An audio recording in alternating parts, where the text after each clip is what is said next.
it allows you to blink around. Time to come out of money. Got ahead of us.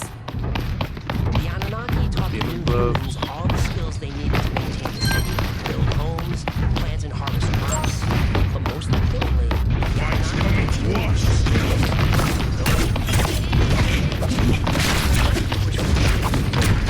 Like a gentle rain.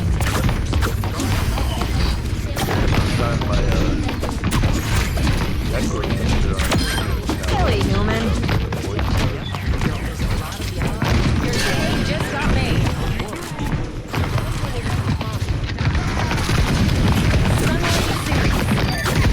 Confused with light. I just need to get the venom weapon.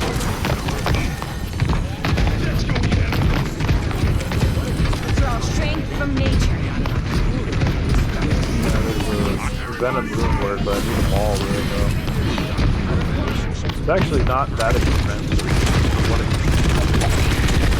The way it gets even better, but it just works good. Ramble.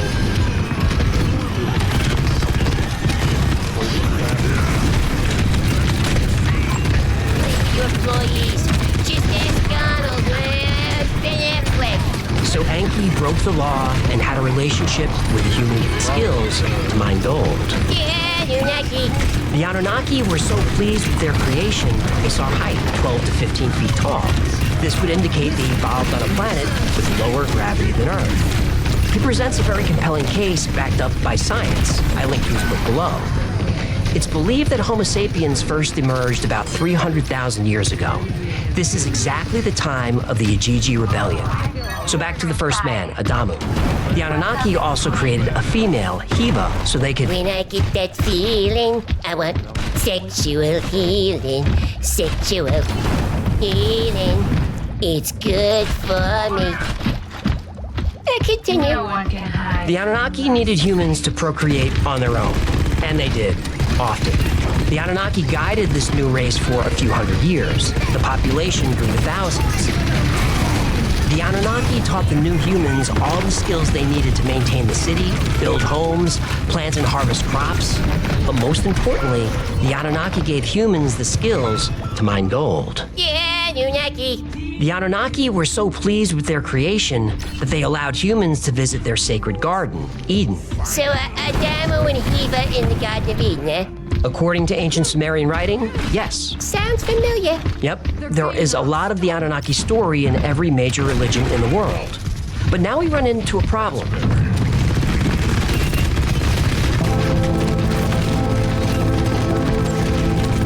Humans didn't look like apes at all. They looked pretty much like Anunnaki, just smaller. And human women were beautiful. Uh-oh, that always means trouble. One of these women caught the eye of Enki, the Anunnaki ruler of the city Eridu. Yeah, there it is. Hey, Enki, your eyes are up here. But relationships between Anunnaki, Ijiji, and humans were strictly forbidden. Don't sleep with the help. Oh, come on, that's rude. I'm serious. You get in trouble when you're partying with your employees. Just ask Arnold, Ben Affleck. So Enki broke the law and had a relationship with a human woman. From this relationship, a child was born, a boy named Adapa. Until now, humans were very simple, docile beings, intelligent enough to do the work the Anunnaki needed, but not intelligent enough to complain about it. The birth of Adapa changed everything. He was part human, part Anunnaki. He was extremely intelligent. He married a woman named Atiti. A titty? Atiti. What'd I say? From the family of Adapa began a new line of highly intelligent humans, and they started asking questions. They inherited the Anunnaki's desire for gold and for power. But there was a bigger problem. Another trait emerged in this new line of intelligent humans, a trait that would shape the future of our entire species. That new trait was violence.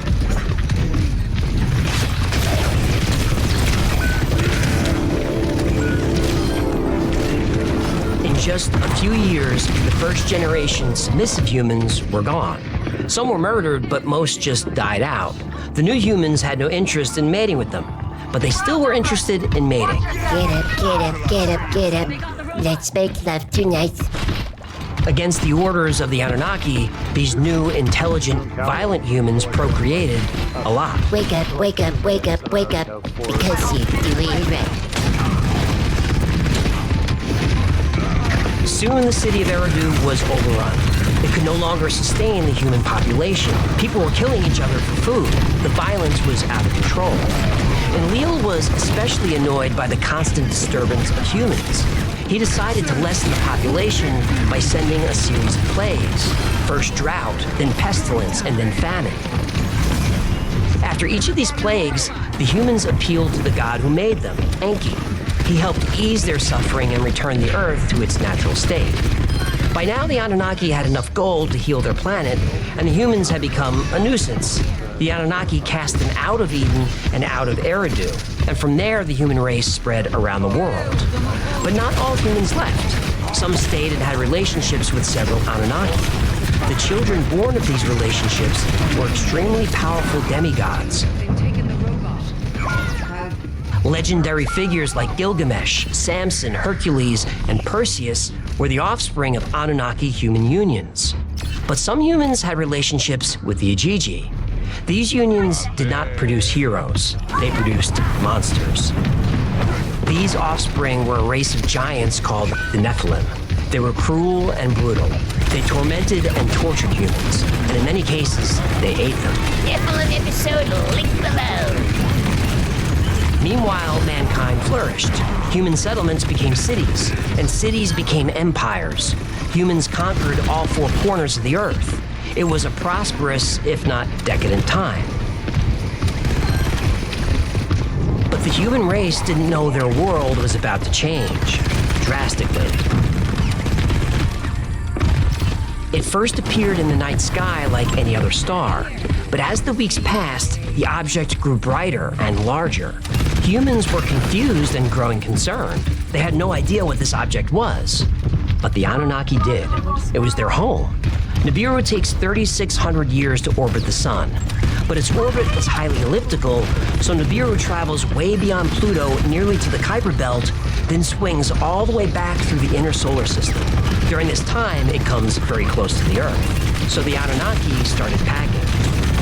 They had enough gold to heal their atmosphere. There was no reason to stay on Earth anymore. Besides, when Nibiru got close to the Earth, they did not want to be on the surface. Yeah, this sounds ominous. Oh yeah, it's gonna be bad. How bad? Well, imagine every disaster movie you've ever seen rolled into one cataclysmic event. Yeah, okay, that's bad. It's actually way worse. Yeah, but what about the humans? Oh, after Nibiru passes by the Earth, there won't be any humans left.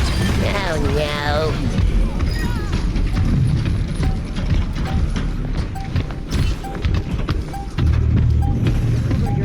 The farmer was startled awake.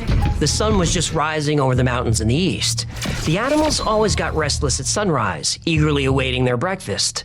But the animals were more than restless. They were going crazy. His wife groaned and rolled over as he launched himself out of bed.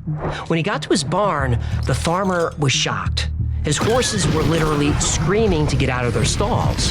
One broke its neck trying to break free. His sheep were running in unison like a flock of birds, making a large circle within the pen. Occasionally, one would break off and throw itself against the stone corral. A few injured sheep limped around the perimeter. At least 2 were dead. It was madness.